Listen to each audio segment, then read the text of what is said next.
Dos cosas. Primero, me dijeron que la actriz de voz que canta en los momentos que canta esta chica es Ehae, creo que es tremenda artista, o sea, canta de una manera brutal.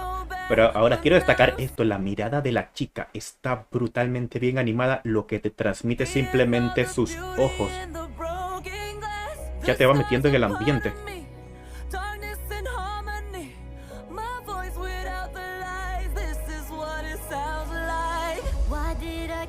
Uy, las otras también, vamos.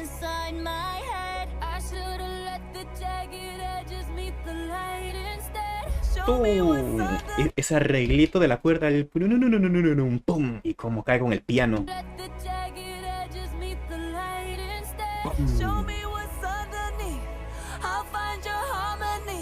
Y la armonía de fondo justo.